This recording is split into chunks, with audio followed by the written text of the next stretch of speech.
Motorists driving by the former Johnson Brothers Mill building have no doubt noticed some changes in the outside. But work continues in the building's inside as part of bringing a historic Shenandoah structure back to life. For years, the Johnson Brothers Mill building has stood here in downtown Shenandoah, mostly vacant for a number of decades. Some say it's an eyesore, and some say it's a symbol of what the community once was. Well, now a local entrepreneur is looking at what the building can be again. 2 years ago, Margaret Brady opened the doors of the Johnson Brothers Mill building and found a mess waiting for her, and a challenge. The building had closed in the 90s, and when it closed, it pretty much walked away with what was in the building was still in the building.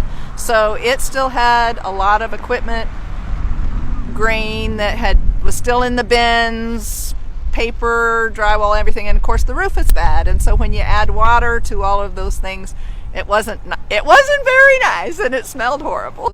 Since last July, the Melosia LLC owner and her team cleared away the remaining debris. A lot of my team's time here has been really cleaning it out. We sent all of the big heavy equipment off to scrap because it really wasn't usable. It was just rusted metal at that point. But we had a great guy, Larry, came over, and he pulled out loads and loads of scrap metal. And Shenandoah Sanitation pulled out loads and loads of debris that had to come out of the building first. Attention then shifted to the structure's exterior, which received a much-needed facelift. So this area is where the brand new, adorable, lovely Pella windows are. Aren't those lovely? They have really made this look awesome. This floor actually had it had vinyl windows replaced from the old metal windows sometime probably in about the 70s, and they had failed, and so this area needed all new windows. And we had these beautiful Pella windows that the city and everybody helped us buy that really make a difference.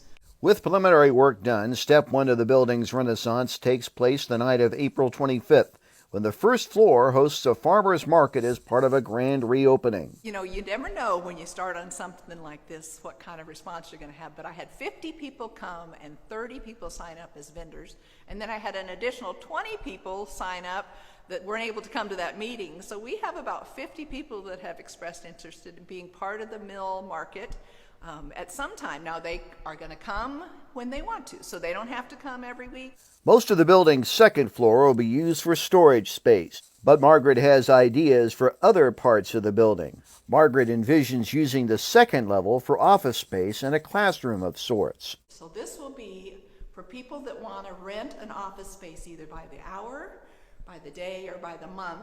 We'll have a space for them to rent. They can have a private office with its own internet connection and its own kind of privacy, or you will have kind of office space along the windows where you can sit up there on a desk and look out over Shenandoah and do your work from home, although your home was going to be here in this fun building.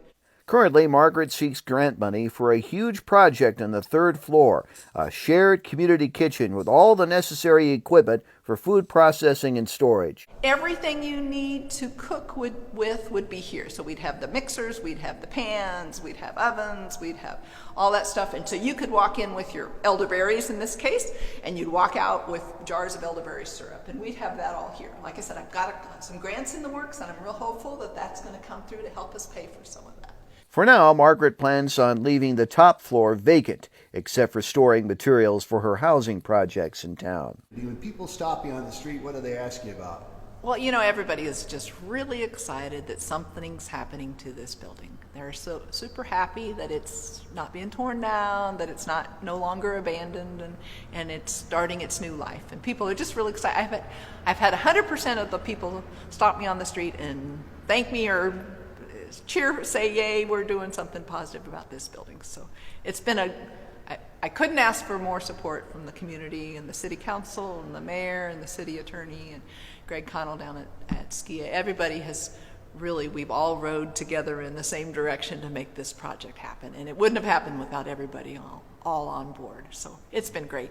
Margaret Brady and other organizers are hoping for a good turnout for the April 25th event, as well as grant money to continue renovation work and to continue the renaissance of this once proud building. For KMA News, I'm Mike Peterson.